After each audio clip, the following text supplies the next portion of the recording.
Saudara-saudariku yang dikasihi Tuhan, tanggal 24 Juni yang lalu saya ujian ada 5 dosen penguji. Ada 5 dosen penguji dan semuanya orang asing.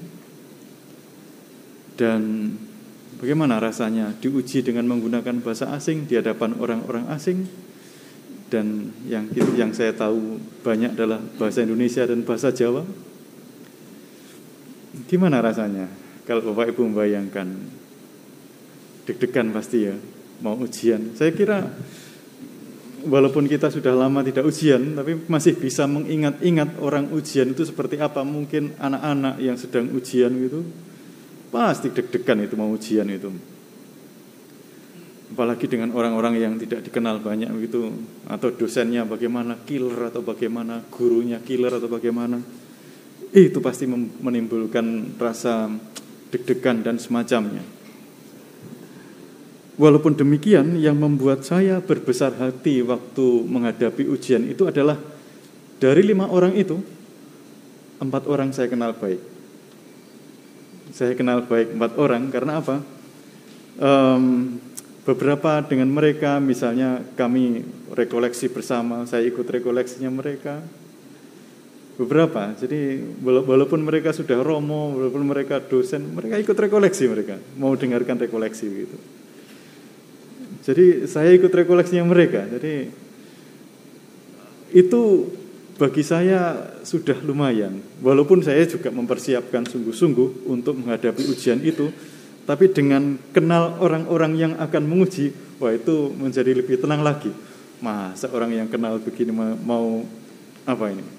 Mau tanda kutip membantai mahasiswa yang diuji? Saya kira tidak. Dan ya memang kenyataannya mereka tidak aneh-aneh, enggak mempersulit atau apa itu. Karena ini ada faktor kenalnya saya kira ini. Saya kira ada faktor kenalnya. Bapak Ibu, saudara-saudariku yang terkasih, bacaan pertama yang diambil dari kitab Wahyu tadi bercerita tentang keruntuhan Babel. Keruntuhan Babel atau pengadilan Babel. Babel pada masa kitab Wahyu ditulis ini sebenarnya sudah tidak ada.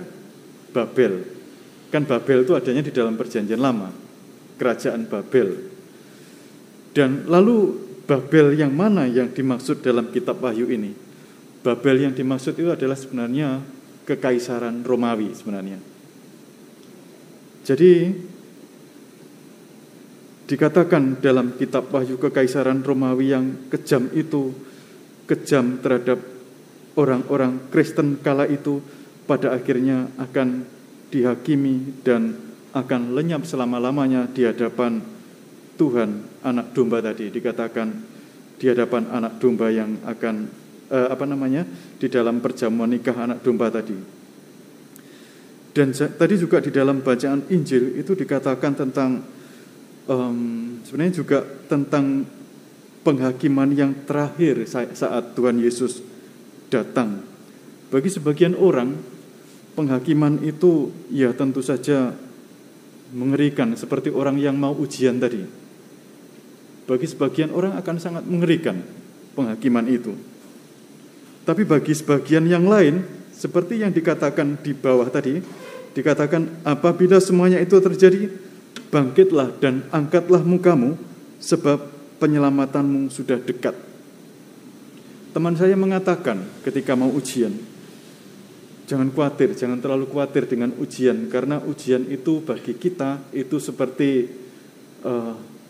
perayaan. Gimana ujian kok perayaan? Ujian ya deg-degan. Tapi dia mengatakan jangan terlalu khawatir. Ini anggap saja seperti perayaan atas kerja keras selama bertahun-tahun ini, selama berbulan-bulan ini. Jangan terlalu khawatir. Makanya, tapi bagi sebagian orang lagi ujian itu ya pengadilan yang menakutkan begitu. Lalu Bapak Ibu dan saudara-saudari, apa yang bisa kita renungkan dari bacaan-bacaan hari ini? Tadi pagi saya misa di komunitas, ikut misa. Jadi tidak memimpin misa tapi ikut misa saja di komunitas, dan di bagian akhir itu ada lagu penutup, dan lagu penutupnya lagu berbahasa Inggris. Kalau di tempat kita namanya Jalan Serta Yesus. Jalan Serta Yesus, jalan sertanya setiap hari gitu. Dan saya merasa lagu itu cocok untuk menggambarkan apa yang perlu kita lakukan. Tuhan Yesus, kita meyakini kelak akan datang sebagai hakim. Tuhan akan datang sebagai hakim, itu kita yakini. Seperti tadi perjamuan nikah anak domba yang orang-orang yang dipilihnya pasti akan diselamatkannya. Dan sebagai hakim tentu saja, sekali lagi ini bagi sebagian orang akan menakutkan.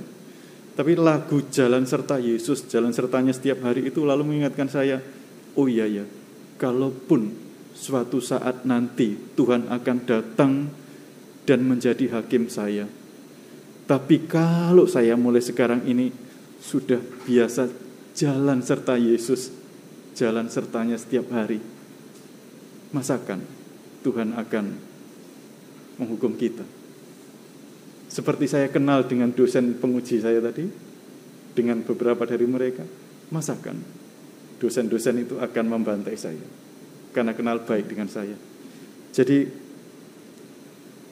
kabar gembiranya Bapak Ibu, saudara-saudari, kita sudah mengenal Yesus calon hakim itu di pengadilan akhir itu, dan yang perlu kita lakukan sekarang ini adalah jalan sertanya setiap hari.